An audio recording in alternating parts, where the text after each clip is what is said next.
Welcome back to Let Them Lead. Today we're going to talk about something that I honestly did not know had a formal name until very recently. And I didn't know this until one of you commented it on one of my posts and told me. So thank you to whoever you are out there, if you're listening, for sharing the title of what we're going to talk about today. That is exactly what I needed to be able to actually talk about this phenomenon, I'll call it. This thing that happens all the time in our field that up until now I was just describing, but not able to really label. But what I'm talking about is something called the slippery slope fallacy or the slippery slope myth. And it is such a perfect way to describe what I think all of us see and hear on a regular basis when supporting autistic students. So let me share a couple examples of this, and I'm curious if this is relatable for you. If you've heard this, if you've even thought this. I know I've been guilty of having these thoughts as well, and I'll share them with you in a minute. But what the slippery slope fallacy is essentially the idea that if we give an inch, they'll take a mile. And I am really boiling this down to its bare bones here. So, I'm not going to go super in depth into the fallacy itself and where it comes from and all those things. I'm just going to talk about how we can apply it to our work. But this comes up so often, and I think for the past decade plus in my career, I've heard it time and time again, and I've never had a way to be able to be like, well, that's actually not how this works. And to be honest, I wasn't sure that I was even correct in thinking that this take or this idea was not correct, right? Was flawed. So a couple examples of what this might sound like in practice is, let's say you are a child-led clinician and you are allowing the child to go into the toy closet and choose whatever toy they want to take out for that session. Well, somebody around you might say, well, if you let them do that, they're going to think they can always do that. And then when we go back to the classroom, they're going to want to take everything out of the closet, and they're not going to understand that they can't do that in our classroom. You're essentially, what they're saying is that I'm setting that child up for failure by giving them an inch in their speech therapy session. And it's this, I think, fear-based or anxiety-based mentality that what we do in a moment has an absolute permanent effect on a child's life. And I think in our brains, that sounds logical, right? It's like, okay, well, if I let the child do this, maybe that will set them up for failure. Maybe that will make them think that they can just go into any space at any time and take out anything that they want, right? But I don't actually think that that's the truth. And what the slippery slope fallacy tells us is that it's not the truth, and that this is a fear and anxiety-based mentality that's not really rooted in reality. A couple other ways that I've seen this come up was things like, if you don't make him sit down at circle, then he's never going to sit down again. Like, he's never going to come and sit at his desk. And it might sound like, if you don't correct her for doing that, then she's always going to do that here, right? If you don't make her stop, then she's never going to, right? And I think what it all kind of comes down to is a sense of control that we as adults feel we need in order to have the impact that we're trying to have. Like, we've been taught that in order to make an impact, in order to be good clinicians, be good educators, be good parents even, or caregivers, we have to have the control, right? We have to have the upper hand. And the minute we give a little to a child is the minute that we lose that advantage. And then we are at risk of, losing control, right? But what the child-led mentality is, on the flip side, is the idea that it's okay if we don't have all of the control. It's okay if we share control with the kids that we're supporting. And frankly, that's where the real progress that actually translates and generalizes comes from. Because when we do things in our sessions that are more natural for the child we're supporting, they're going to be so much more likely to repeat those things outside of our four walls, right? Now, I think that we have to talk about why the slippery slope fallacy has snuck its way into our field, because I don't think that it is a coincidence, right? I think that this fear is really rooted in the way that we were trained as professionals to support autistic kids, right? We were taught that control is sacred. We need to maintain it. We were taught that we are here to fix behaviors, right? To reduce or, diminish behaviors, right? We have to get behavior under control before we can support anything else. And a lot of us were trained in a very compliance-based mindset, whether we were able to recognize that at the time or not. And honestly, whether or not the institutions that trained us were even willing to admit, right? Or even willing to recognize on their own. Because I do think that even when somebody is operating in this compliance-based mentality, they can still have good intentions. Like, you're not a bad person. These aren't bad institutions for defaulting to compliance-based approaches, right? That's just what's always been done. And you can have the best intentions. Like, you can genuinely feel like you are pure in the way that you're showing up for autistic kids, right? You might think that, but we have to remember that our impact trumps intention every single time. And so if the impact of our actions is not positive, right, for the child that we are supporting, then it doesn't matter if our intentions are gold, right? It does not matter, because the way that it's being impacted on the child is what's the most important thing here. And so I think that we were all trained one way, and a lot of us are now moving in the opposite direction. And it's hard. It's hard to do things differently in a field that I think rewards the status quo, right? It's like, we can't get into the full system. And I feel like every episode I tell you this, but we can't unravel and dismantle the entire system in a podcast episode, right? And yet I do think it's worth noting that the reason that our field kind of falls into this basket of compliance is because our schools are built that way. Our communities are built that way. Our government is built that way. There's control baked into everything that we do as a culture. And so it's not surprising that when it comes to supporting autistic kids, that compliance mentality is at the forefront. But I think we have to really unpack the idea that control equals safety, because I just don't believe that that is the full truth here. And I think that understanding the slippery slope fallacy is what's going to help us feel more confident in the decisions that we make, even when we may be questioned or confronted, or maybe we don't feel as confident in a decision we're making. So what is this fallacy? Well, the slippery slope fallacy is a cognitive distortion where we assume that one small step will inevitably lead to a complete loss of control, right? So it sounds like if we allow X, then Y will happen, and then Z will happen, and everything's going to fall apart. In child-led therapy, like we talked about just a minute ago, it might show up like, well, if we let them choose the activity, they're always going to pick that activity. They're never going to try something new. And that might mean that they're never going to try something more challenging or something that they don't like. They're only ever going to want to do the things that they like. It might sound like, well, if we honor their no and we let them protest the things they don't want to do, they're never going to cooperate. They're never going to listen to us again. They're never going to, X, Y, and Z thing. We might think that, or we might have heard that, if we don't make them make eye contact, if we don't require them to look at us when communicating, they're not going to be able to pay attention, to attend to another person, which we know isn't true. But this is the distortion that comes up in special education, in autistic support.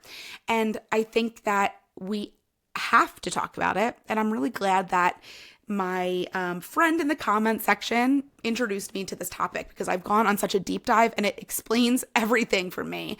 The other thing that I've heard over the years was people who think that, if we push a child through dysregulation, that's how they're going to build tolerance, right? And so the slippery slope here would be, well, if we just let them avoid all of their discomfort, all of their dysregulation, all of their sensory triggers, then they're never going to learn to be able to tolerate them in the real world. A lot of the slippery slope fallacy goes hand in hand with my other least favorite distortion, which is the idea that there's this real world that we're sending autistic kids into that we're not actually operating in during our sessions. And I can't stand that idea. And that is something that has genuinely irked me for as long as I can remember. And we'll have to do a full episode on that because I just think that that's another out for us to exert our control over kids. Like we go, well, in the real world, you don't get to do that. And so you can't do it here.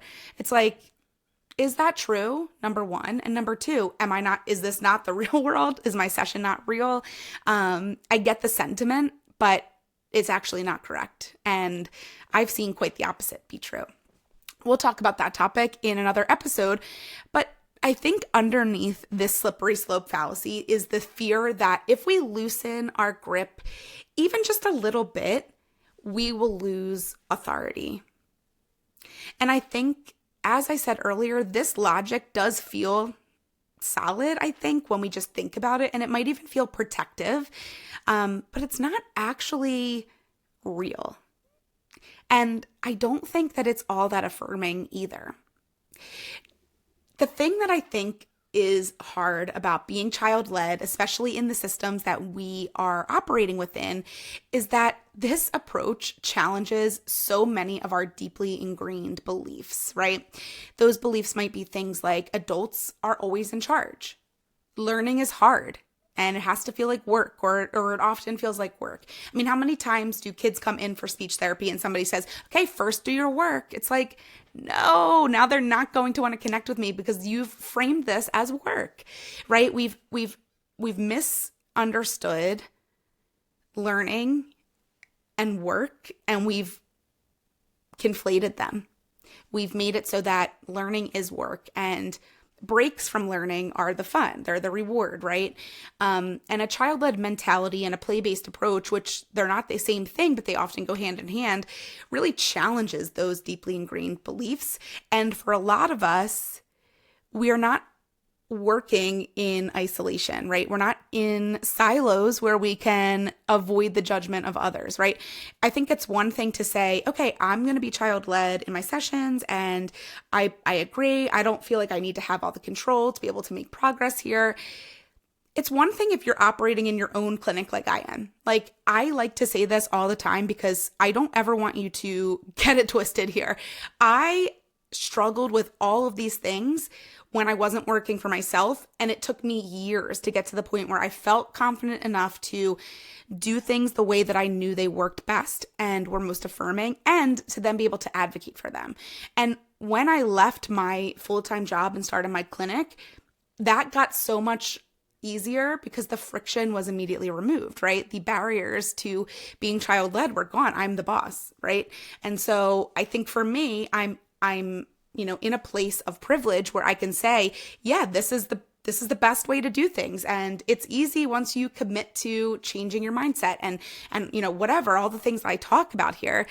But I know that you're not working in isolation, and maybe most of you, at least many of you, but probably most of you aren't working in your own clinics. Like, you're not the boss yet, keyword being yet. And so you do have to contend with those deeply ingrained negative beliefs that your coworkers may have, your admin might have, families may have, because we've taught them, right? And so none of this is going to be easy, but it's worth it. And one of the hardest things, I think, is not just changing your own mind, but being willing to do things differently, even if it's not popular, even if people don't understand, or they, judge you, or they think she has no control, right? She has no boundaries. She just lets kids do whatever they want. I mean, people said that about me, I'm sure. I mean, I know they did, but even behind my back, I'm sure they said it more for years. And yet I stood firm in it because I saw that it worked. And that to me was way more important than the approval of adults whose approaches I didn't agree with, right?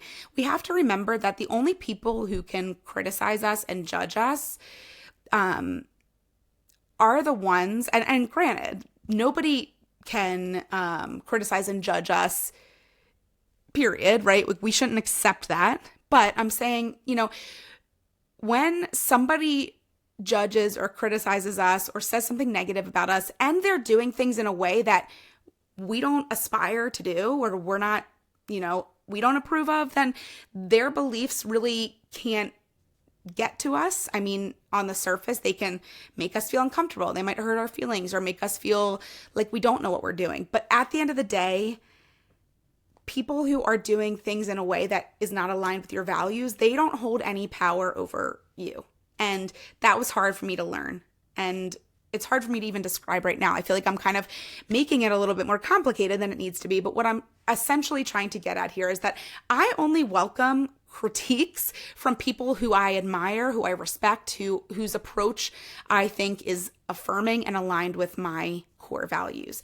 And if it's not, then you can criticize me, but I'm not going to take it to heart because you're not seeing things through the same lens that I am, right?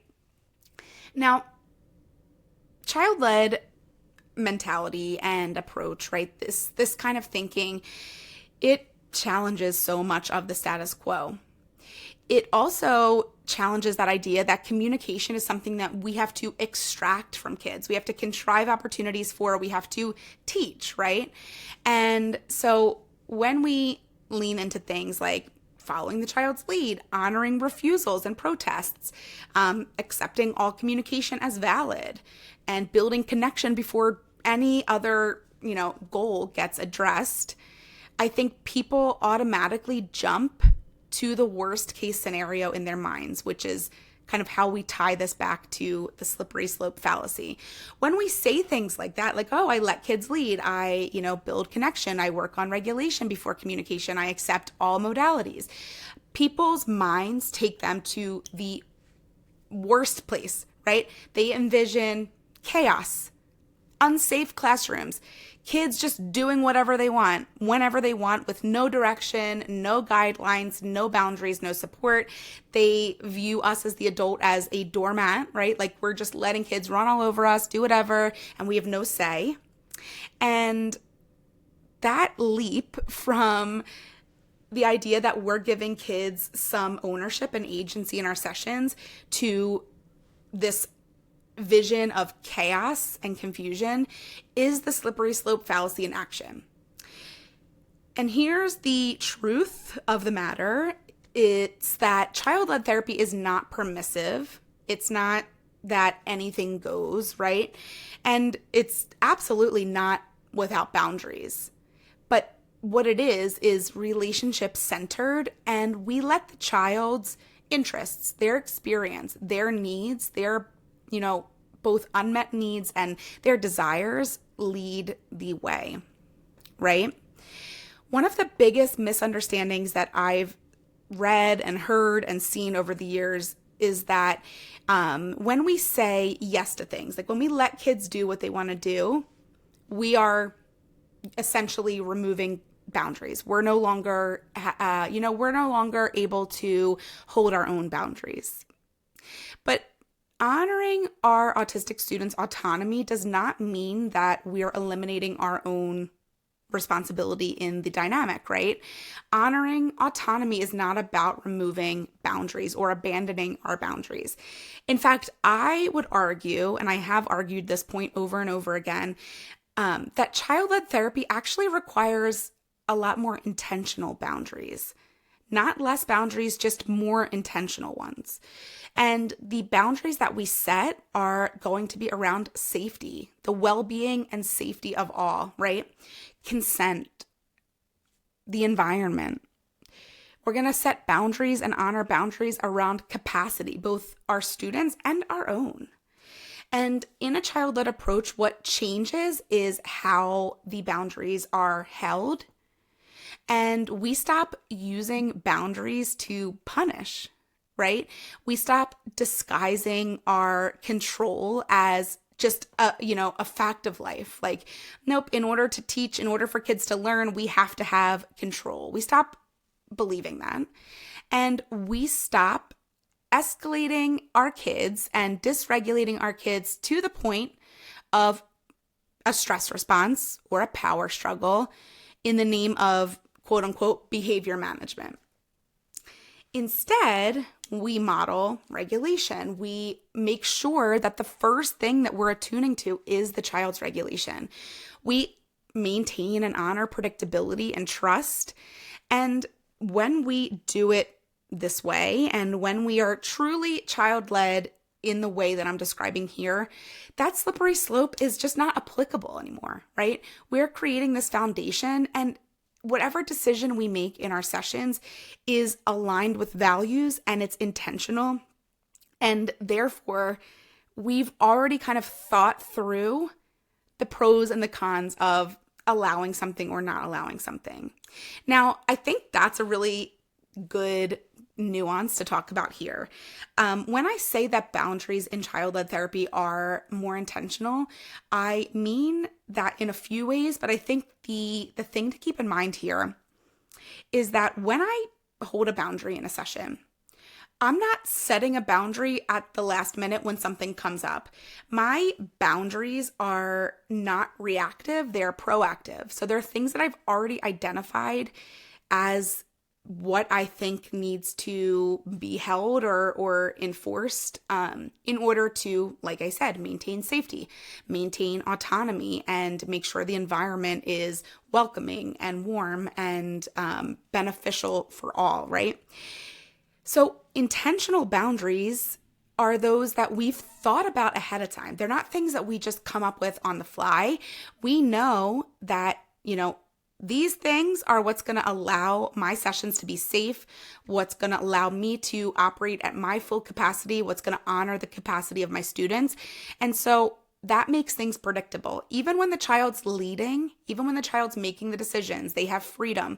Our boundaries are maintained because they're already kind of filtered through our values. And to me, a child-led approach is all about going back to our values. And I think that when I make a decision for a boundary that I want to hold, I always filter it through those things. Is this going to damage my relationship with the child? Is this going to damage my relationship with myself? Because I never want to do something out of alignment with my values just because that's what the child wanted to do. Because at the end of the day, I'm the adult in the room, right? And so I have greater insight into safety. I have greater insight into what might be dangerous, right? And so I'm going to have to make judgment calls even within a child-led model. And that doesn't make me any less child-led. In fact, I would say that actually is what makes me more child-led, because I'm letting the child's needs, whether they recognize it or not, drive the session. And, that's how I choose to show up based on what I'm seeing from the child. And so I think that we need to remember that boundaries are the glue that holds our session together, and they are really the foundation to this approach. And without boundaries, then we are going to find ourselves in chaos and confusion. And I think that this is what used to happen when I first started to lean into this child-led approach. I would go, okay, well, I guess I can't redirect anything. I guess I can't correct the child. I guess I can't offer suggestions or, offer ideas because that's not child-led, right? But over the years, as I've fine-tuned my practice, I realized that that's not true. And it's actually really important for us to know our boundaries, to hold them, and to know why we've set those boundaries. The other thing that I think comes up a lot in our school-based settings, probably in our clinics and in our communities and maybe even in our homes, is that we have these rules that we all just kind of abide by, we follow. But why? Why is that a rule? Why does it matter? And over the years, I think I've questioned so many rules, and now I feel comfortable to ask, okay, well, why are we saying that? Why can't they do that? What's wrong with that, right? Let me give you a quick example. Let's say the child wants to take their shoes off, and you're in the therapy room. It's just you and the child. They want to take their shoes off, and their one-to-one says, nope, shoes on. We keep our shoes on. Shoes on. Well, that may be a rule that's been established, maybe in the classroom, in the school, but I'm always wondering why. What is the reason behind that particular rule? And I'm going to question it. I'm going to say to that other adult, well, maybe we should just see why he wants to take his shoes off. Maybe his feet hurt. Maybe his shoes are too small. Maybe he has a blister. Maybe he's uncomfortable. Maybe it's distracting to have shoes on when they're feeling, claustrophobic. His feet need to breathe. Like, I never have shoes on. If I can not wear shoes, I'm not going to. And so I always try to put my own sensory experiences into, keep them in mind when I'm thinking about my students, because if I've experienced that feeling, then I believe that the child may be as well. And so I've brought this particular example up on social media in the past and probably on the podcast as well, about the taking shoes off thing, because it's something that's widespread. Like, so many schools and classrooms and clinics have this rule where shoes stay on. And one of the only reasons behind the rule that I've ever heard that makes sense to me, but also I think can be worked with, is the idea that if every child took their shoes off in the classroom and then there was a fire, well, trying to get everybody's shoes on and out the door, or tripping over people's shoes and getting out the door, would be a fire hazard. And so, yeah, I can see that, but is there any other way to both honor the child's comfort and keep safety in mind? And I think that's another slippery slope that we find ourselves on, which is like, well, if I let Johnny take his shoes off, then everybody's going to want to take their shoes off. Next thing you know, we're going to be tripping over shoes, and then the fire alarm's going to go off, and then I'm not going to be able to get outside, and then we're all going to be stuck in this classroom because nobody has their shoes on. It's like, do you see how quickly that slides right on down that slope? And I'm not trying to make light of the fact that we need to have fire safety. Like, that's a strong boundary. Safety, like I said, is my number one boundary. But I do think that sometimes we accept rules at face value without really thinking about whether or not they need to be full on hard stop rules. Now, in some classrooms I've seen, actually this was only really in one classroom, but I thought it was so good that I have to share it here about the shoe thing. So in one preschool setting that I visited, the teacher, the adult in charge, who is autistic herself, and her team came up with a system where they had baskets by each of the exits. So by the classroom entryway, and then by the door that actually led outside. And the reason that they had this was for convenience, safety, and, God forbid, a fire or, some kind of dangerous situation, that if they had to run outside, they could grab that basket and everybody could go outside and get their shoes on when they get out there. To me, that's a perfect way to reconfigure a rule that wasn't serving the kids. Because if I have to redirect 10 kids every 5 minutes to put their shoes back on, how much time am I then taking away from their actual learning, right? And how much frustration am I causing, not only them, but myself, to have to be constantly redirecting kids to put their shoes on, when I can come up with a system that actually makes sense, that still is mindful of safety, but that allows kids to feel comfortable. And so I just thought that was such a great example of how we can modify what we've kind of universally held as rules that, maybe aren't necessarily as hard and fast as we were led to believe. And maybe we can soften them a little bit and turn them into an opportunity to understand the why and create a boundary there. Now, let's talk a little bit more about some more examples of how this slippery slope comes up. I know we've talked about quite a few, but there are some others that I think may be helpful to hear. A couple others that I've heard are, well, if they only get to play with letters, if that's all they like, then they're never going to learn how to play with anything else. They're never going to have any other interests. Oh my gosh, this one irks me to the max, because it's something that I've heard from parents and caregivers that they've been told by other professionals. For example, I had a little girl on my caseload who I went to see for speech therapy at her house. And when I was talking with her family, I said, well, what does she really like? And her mom said, well, she loves letters and numbers.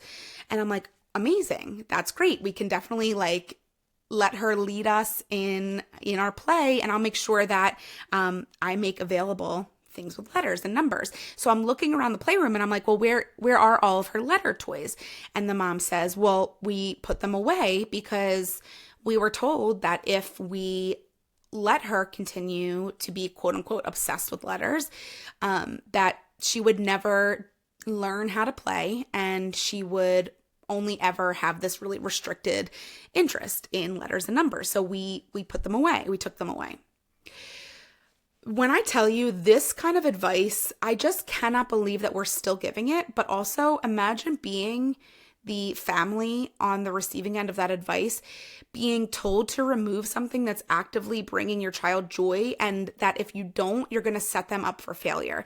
This is the exact definition of the slippery slope fallacy that I think makes a really negative impact. And what I said to that family, I said, first of all, do you have those toys here? Go get them. They went and grabbed them. And we had a phenomenal time building connection and communication while also engaging with letters and numbers. We can't just remove kids' interests so that they'll do the things we want them to do.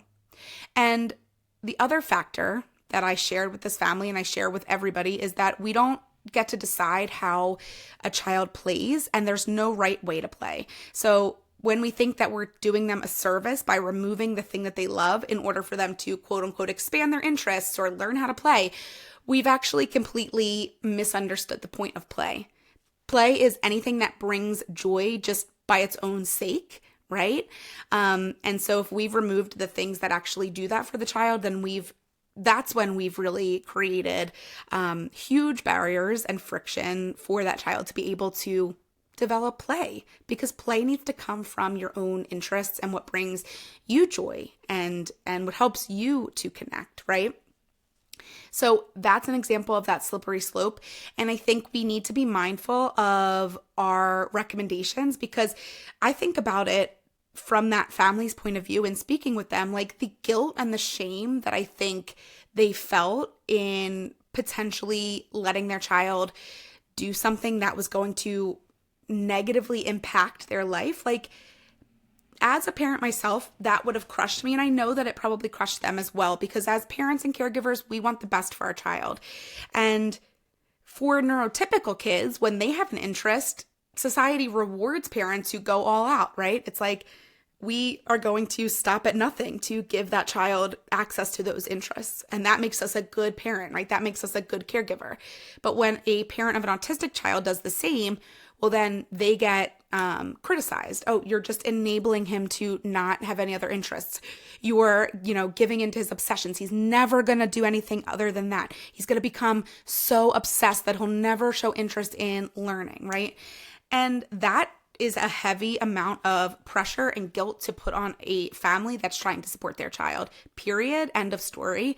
And so if you're listening to this and you've heard this, or you've maybe even said these things yourself, I would highly encourage you to really take some time to reflect on what that might be doing, and how harmful that can be.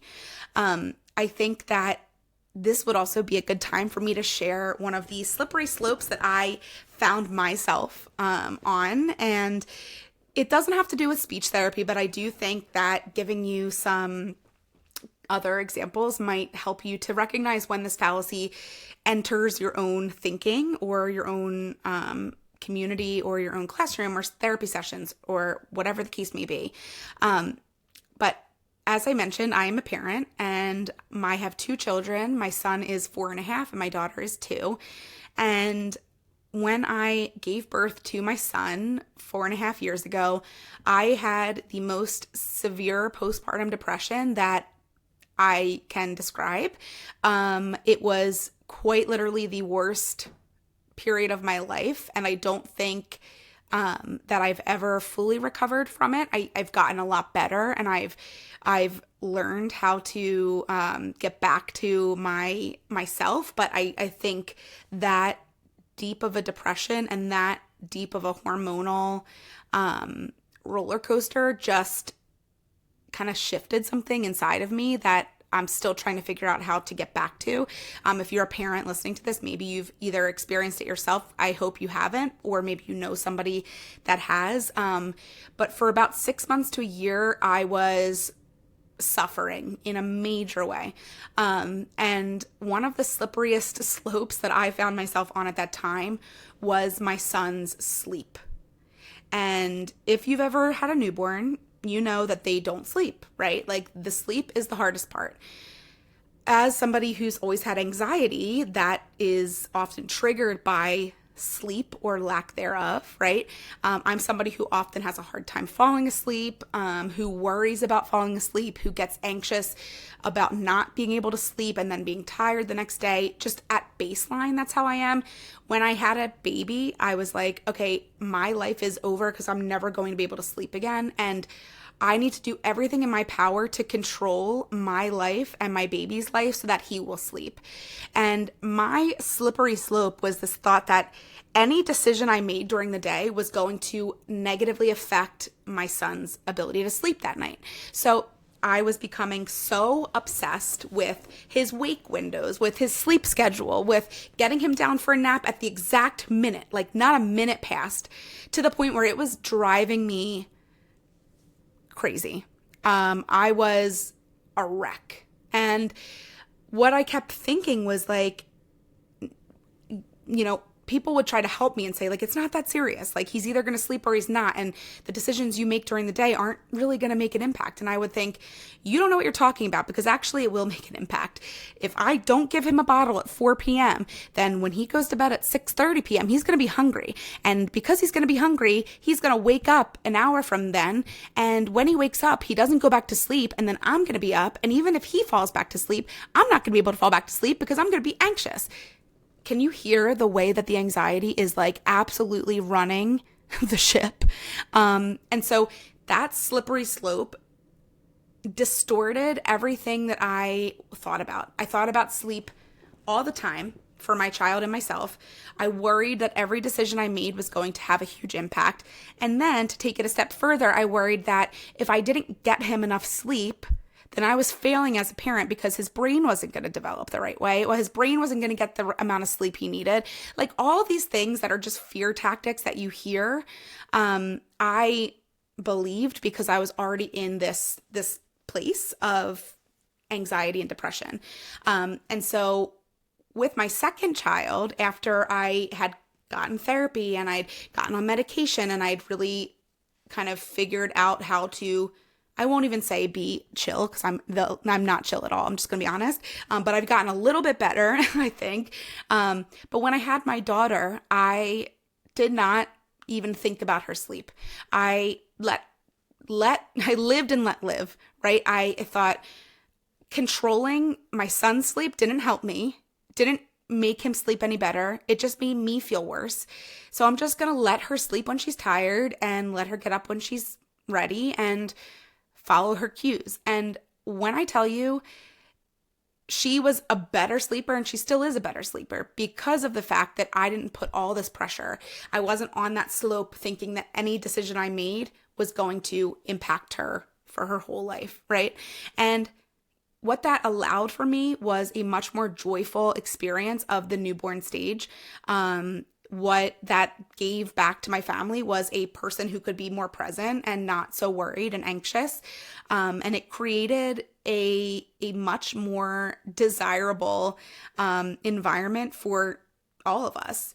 And so while this isn't necessarily speech therapy related or autism related, I do think putting things into perspective of our real lives and understanding how this stuff shows up elsewhere can really help us to recognize it when it is showing up in our work as well. And I think the more proof that we have that our slippery slope fallacies aren't real, the better, because then it helps us to kind of stop it before it gets out of control. And I think that it's important that we understand that so that when another adult is on that slope, we can kind of gently offer them a hand and say, listen, what if I told you that this is an unfounded thing? Like, we don't need to worry this much about it. And I think that saying that to somebody who's really anxious isn't the best choice. So, think through how you approach people. But I do think that there's a time and a place and a right way to encourage other adults on our teams to understand when that fear is leading and how they can maybe better manage their expectations and see things for the reality, right? Rather than worrying so much about how our actions in this moment will affect the child forever. Compliance-based approaches and this compliance culture that we find ourselves in thrives on slippery slope thinking, because if professionals and adults are convinced that any amount of flexibility, any inch we give is going to lead to chaos, then pretty much anything can then be justified in the name of quote unquote structure, right? This is why we have things like quiet hands, looking eyes, sit still, feet on floor, earning access to breaks, withholding objects to motivate kids to learn, right? We've gotten so rigid with the way that we support autistic kids because of this slippery slope thinking. Like, we think that we have to be perfect and we have to do things and exert our own control and structure all day, every day. Otherwise, we're going to be setting kids up for failure. But while this is framed as necessary, I want us to remember that it's not. And I think that this rigid compliance-based thinking actually teaches our students that their body is not their own, right? Their decisions don't matter. They don't have any say in their day. Their protests, their no, their likes and dislikes don't matter. Their comfort is less important than their adults' expectations. And connection is conditional. All of that has a cost, and I am not willing to allow that to harm and damage my relationship with my students. And I think we have to think about the cost of that compliance. Here's what I've seen over and over again. It's that when we stop assuming the worst, when we stop predicting that there's going to be this, chaos and confusion, we can start trusting the process, right? Kids don't take off running and, never learn again. They start to settle because you're not controlling them all the time. They are better able to regulate because they have some say in their day, right? When they do engage, it's willingly. And that's the most important thing to me. It's like, I can get anybody to do anything for me if I make them. But a child who's engaging with me willingly is a million times better. Right? That's what I actually want. I want the child to want to connect with me, not do things for me because they feel like they have to. These kinds of things happen when we allow kids to lead and when we stop having that black and white, slippery slope mindset. And when we start to lean into this, we as the adults actually feel less burned out because we're not constantly having to correct, redirect, right? Or punish or take things away or, withhold things, whatever the case may be. It feels like we're now on the team with the child and we're working toward a shared goal. And that's truly what makes this kind of approach the most beneficial. It's that we are all working together.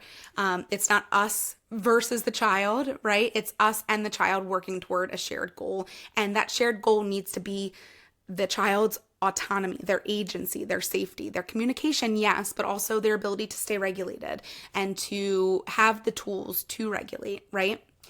So I think to kind of wrap this up, the next time you hear somebody say, or maybe you find yourself thinking, well, if we let her do such and such, I want you to just pause and ask yourself, what am I actually worrying about right now? What am I afraid of happening? What am I predicting without evidence? And think about it in the light of what does the child actually need in order to feel safe and feel connected? And what boundary can I hold that is truly about safety and not control, right? Child-led therapy is not a slippery slope. It is honestly the exact thing that I think we need in order to move from power to partnership, from control to connection, and from compliance to actually authentic communication. Because saying yes to a child does not mean saying no to learning, and honoring autonomy does not mean abandoning structure or abandoning progress. And we can let go of some control and still maintain our structure, right? You don't have to get rid of all of the structure and all of the rules and all of the things that you have, right? But instead, you want to reconsider the structure through a lens of what's best for the child and what's rooted in trust and connection. And when we do those things, we don't lose kids. They don't just do any old thing they want and forget about us. They finally willingly choose to interact, not only just with us, but with each other. They are able to access skills that may have been previously inaccessible because they were stressed. And this, at the end of the day, is the most important thing to me. If this episode resonated with you and you're like, okay, I'm ready to learn how to give up a little bit of control for the good of all, right? Not only just our students, but ourselves as well. I want to invite you to something super exciting. It is called Unlearning Control, and it is a live coaching week that I'm going to be hosting from January 26th through the 29th. Each day we will meet for a live coaching call where we will dive into control and how it shows up in our sessions, even for those of us who are child-led and, fully honor this approach. You'd be surprised how much it still sneaks in because habits are very difficult to break. And so I think that this coaching week is going to be transformational to be able to recognize when control is showing up and to learn strategies and ideas for how to shift away from that idea that we as adults need to be in full control at all times. And I have to tell you, I'm recording this episode about a month ahead of this coaching week. And I am so excited that I wish we could do it tomorrow, because when I first sat down to think about what topic I wanted to talk about in this coaching week, I first came up with the idea of coaching week 4 days to child-led therapy. And I thought, okay, I'm just going to teach it all, right? I'm going to teach everything that you need to learn from point A to point Z for becoming child-led in 4 hour-long calls. And then as I started to put the content together, I'm like, I don't think that's possible. I don't think that's realistic. And what I don't want to do is overload you with information that's going to stress you out and make you feel like, okay, now I have a million things I have to do. So I ended up going through my content and thinking, what's one area that could be really impactful, but then people could also leave feeling refreshed and reinvigorated and actually have a quick win. And the idea of control kept coming up for me. It's something I talk about all the time, and it's such a tangible thing that you'll be able to see. I'm going to show you videos from my own session and show you where control was sneaking up, and we'll talk about why it happens and how we can shift away from that mindset in order to be our most authentic and affirming selves. And so whether you are new to a child-led approach or you are a seasoned expert in this, I do think there's something for everyone to learn. So I want to invite you to our coaching week. This is my first ever live coaching week, so I hope you'll be there. It's called Unlearning Control, and you can grab your ticket in the show notes. And if you're on my email list, you'll also be getting emails, if you haven't already, to invite you to join. It's $24. I wanted to make it as low cost as I could and make sure that it was accessible. And I would highly encourage everybody to join, whether you are a speech therapist, another provider, an educator, a teacher, an assistant, anything along those lines. And while this event was designed and created for professionals, it would still be useful for parents and caregivers. So if you are listening to this and you are a parent or caregiver, you are more than welcome to join us. But just know that it was designed with professionals in mind. So you may have to tweak some of the strategies a little bit, but I do think it would still be worth your time. All right. Grab your ticket in the show notes or in an email that you receive from me, and I hope to see you there, where we're going to dive into control and really take it to the next level. All right, thank you everyone, and I hope you have a great day. Bye.